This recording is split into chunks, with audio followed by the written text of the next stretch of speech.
Bharatiya Janata party ने मुझे प्रत्याशी बनाया बहराइच लोकसभा क्षेत्र से।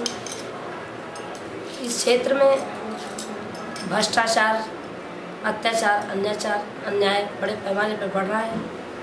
भारत और नेपाल की सीमा पर हमारा ये बहराइच लोकसभा क्षेत्र है। यहाँ काफ़ी घुसपैठी भी है, यहाँ पर काफ़ी अराजकताएँ हैं। इस नाते इसको समाप्त करने के लिए भारतीय जनता पार्टी ने मुझे प्रत्याशी के रूप में यहाँ सुशोभित किया है।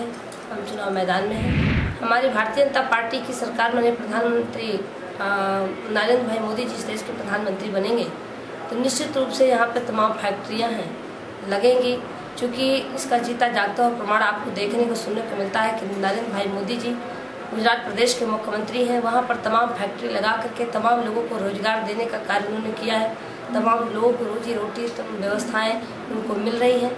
हम भी प्रयास करेंगे कि चुनाव जीतने के बाद माननीय प्रधानमंत्री जी से मिल करके और यहाँ पर फैक्ट्री लगा करके बेरोजगारों को रोजगार दिलाने का कार्य करेंगे। हमारे लोकसभा बहराइच में सड़क की स्थिति तो बहुत ही खराब है।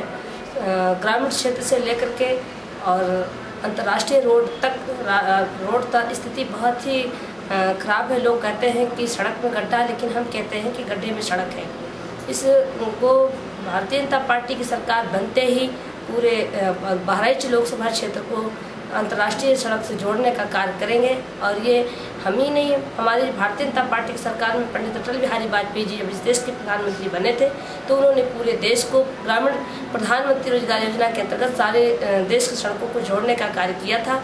उनसे सीख लेकर के अपने कार्यकाल में हम प्रत्येक ग्रामीण रोजगार सड़क की योजना हो, चाहे वो अंतर्राष्ट्रीय रोड हो, चाहे वो जिले की रोड हो, सभी रोडों को जोड़ने का कार्य, सभी सड़कों को बनवाने का कार्य हम लोग करेंगे। क्योंकि हमारा देश जब आज़ाद हुआ था, आज़ादी में पुरुषों के साथ साथ महिलाओं ने भी संघर्ष किया था।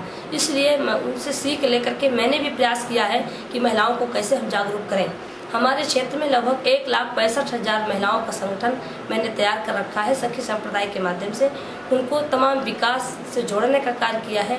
तमाम विधवा पेंशन, वृद्धा पेंशन, आवास, शौचालय, राशन कार्ड, तमाम व्यवस्थाएं हैं, लेकिन इनको महिलाओं तक वो लागू नहीं हो पाता है। हमारा ये प्रयास है कि हम चुनाव जीतने के बाद, लोकसभा सांसद बनने के बाद हम इस बात को लोकसभा में उठाएंगे। और जो हमारा प्रयास है, चूँकि महिला मैं भी हूँ, महिला का दर्द मुझे पता है कि कितनी समस्याओं से महिलाओं को जूझना पड़ता है।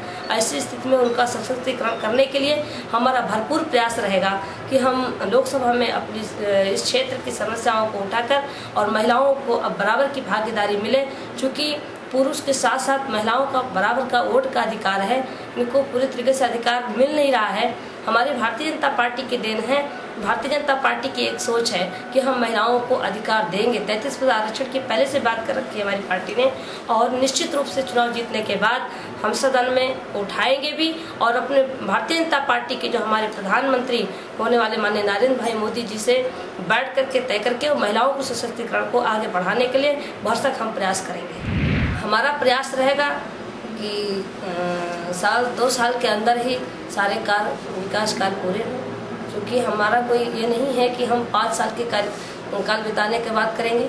हम जैसे ही चुनाव जीतेंगे वैसे ही हमारा, मुझे पूर्ण विश्वास है कि हमारी सरकार भी केंद्र में बनेगी। और जितने हमारे लोकसभा बहराइच में कार्य हैं, हम लोग चुनाव जीतने के बाद से ही हम शुरू करेंगे।